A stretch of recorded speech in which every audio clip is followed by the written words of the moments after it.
Calculator के 11 multiply by 54 करना पड़े तो आप यकीनन ऊपर 11 लिखेंगे, नीचे 54 लिखेंगे और फिर इनको मल्टीप्लाई करना शुरू कर देंगे। लेकिन अगर मैं आपसे ये कहूं कि आप इसको अपने दिमाग में ही हल करो तो ये आपके लिए काफी मुश्किल हो जाएगा, आप इसको नहीं कर पाओगे उस वक्त तक जब तक आप ये ट्रिक नहीं सीखोगे। इस ट्रिक को सीख लो, फिर आप बड़ी आसानी से मल्टीप्लाई कर पाओगे। आपने 54 को 11 के साथ मल्टीप्लाई करना है। आप 54 में से 5 को पहले लिख दें, फिर 5 और 4 को जमा करें। जमा करने के बाद 9 आ जाएगा, इनको दरमियान में लिख दें और आखिर पे 4 लिख दें जो कि 54 का लास्ट वाला डिजिट है। तो जवाब आपके सामने आ चुका है। बस इतना ही मुश्किल होता है। इस वीडियो में मैं आपको बहुत सारी ट्रिक्स बताऊंगा, एक भी मिनट मत छोड़ के जाइएगा वरना ट्रिक समझ नहीं आएगी। अगर मैं आपसे कहूँ 41 मल्टीप्लाई बाय 11 तो आप सिंपल 4 को सबसे पहले लिख दें, फिर 41 को आपस में जमा करें यानी कि ये बन गया 5, तो दरमियान में 5 लिख दें और उसके बाद आखिर पर 41 का आखिरी डिजिट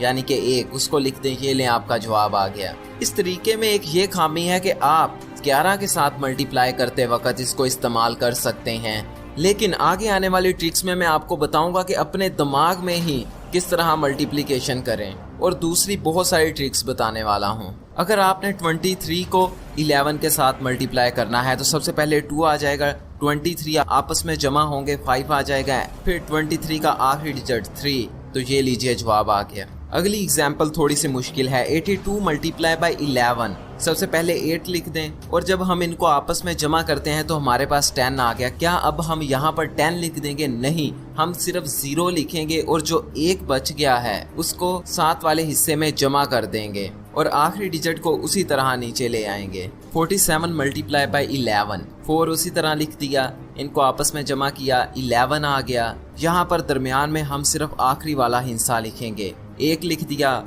और जो 1 बच गया उसको अगले में जमा करवा देंगे यानी कि अब ये 4 5 बन चुका है और 7 को उसी तरह एंड पे लिख देंगे। इससे आप 2 से बड़े नंबर को भी मल्टीप्लाई करवा सकते हैं। अब एग्जाम्पल देखते हैं बड़ी वैल्यू की। अगर आपने इस वैल्यू को 11 के साथ मल्टीप्लाई करवाना है तो हम यहाँ पर उसी तरह 5 को सबसे पहले लिख देंगे, फिर पहले हिस्से को दूसरे के साथ जमा करवाएंगे तो ये बन गया 7 लिख देंगे, फिर उसके बाद दूसरे हिस्से को तीसरे हिस्से के साथ जमा करवाएंगे, ये बन गया 6, तो हम यहाँ पर 6 लिख देंगे और फिर जब हम आखिरी हिस्से पर पहुँच जाएं तो आखिरी हिस्से को उसी तरह नीचे लिख देंगे यानी कि हमारे पास जवाब आ गया 5764।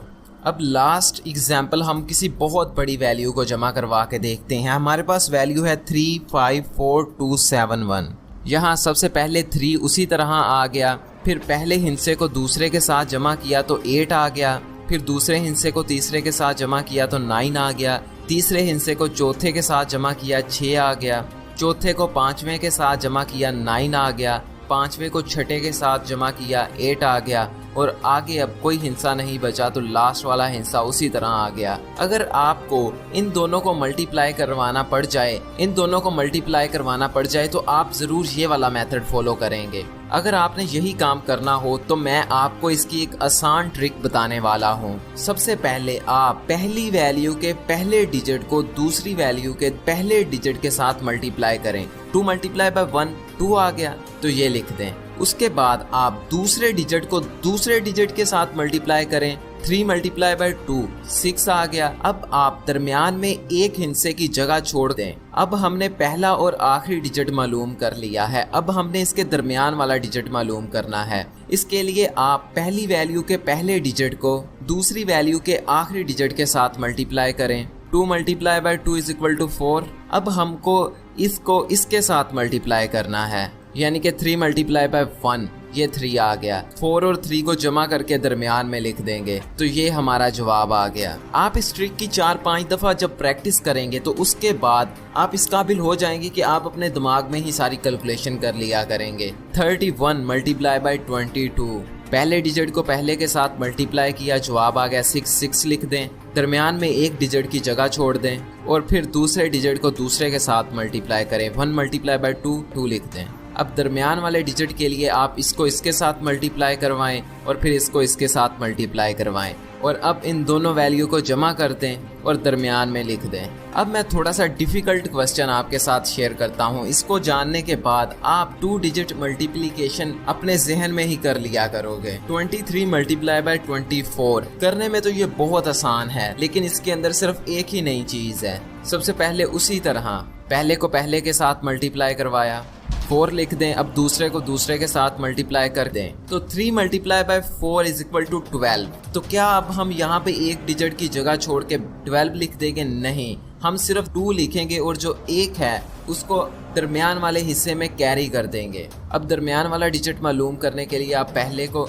आखिरी के साथ मल्टीप्लाई करें, फिर दोनों दरमियान वालों को मल्टीप्लाई करें और इनको जमा कर दें। ये 14 बन गया और आप इस 14 में वो 1 को भी जमा कर दें। अब ये 15 बन गया। अब यहाँ पर भी हमने 2 डिजिट नहीं लिखने, सिर्फ 1 लिखना है। यहाँ पे अब हम 5 लिखेंगे और 1 को अगले वाले हिस्से के साथ जमा कर देंगे। तो ये जवाब आपका आ चुका है। इस मेथड पर आप प्रैक्टिस करेंगे तो एकदम सीख जाएंगे। लेकिन जो अगला मेथड है, इससे एक 8 साल का बच्चा भी बड़ी आसानी के साथ बड़े से बड़े हिस्से की मल्टीप्लिकेशन कर सकेगा, और वो भी बहुत आसानी के साथ। हमारे पास एक सवाल है 31 मल्टीप्लाई बाय 12। सबसे पहले आपने 3 के लिए 3 लाइंस लगा देनी है और उसके बाद 1 के लिए 1 लाइन लगा देनी है, और फिर 12 की दूसरी जानिब आपने 1 के लिए 1 लाइन लगा देनी है और 2 के लिए 2 लाइनें लगा देनी है। अब हमने देखना है कि हमारी लाइनें कहाँ कहाँ पर इंटरसेक्ट कर रही हैं, एक दूसरे को कहाँ कहाँ पर काट रही हैं। सबसे पहले ये लाइन 2 जगह पे मिल रही है तो हमने 2 लिख देना है।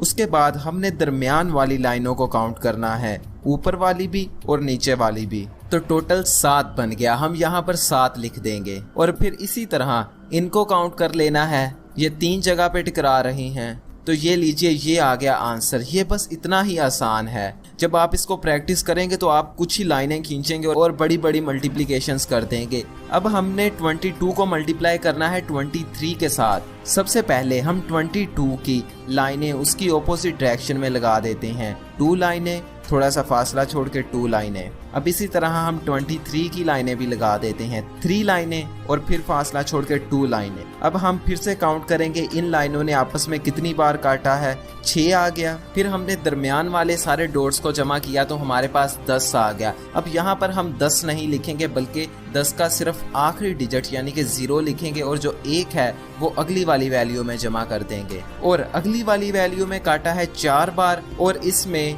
1 को जमा करेंगे 5 बार बन गया। तो ये लीजिए, आपका आंसर आ गया। मुझे पता है ये ट्रिक आपको बहुत अच्छी लग रही है, इसलिए अभी सब्सक्राइब कर लें और जो बेल है उसको नहीं भूलना, लाजमन बेल को ऑन कर देना है। आप इस मेथड के जरिए जितनी बड़ी मर्जी रकम को मल्टीप्लाई कर सकते हैं। अगली एग्जांपल है 213 मल्टीप्लाई बाय 422।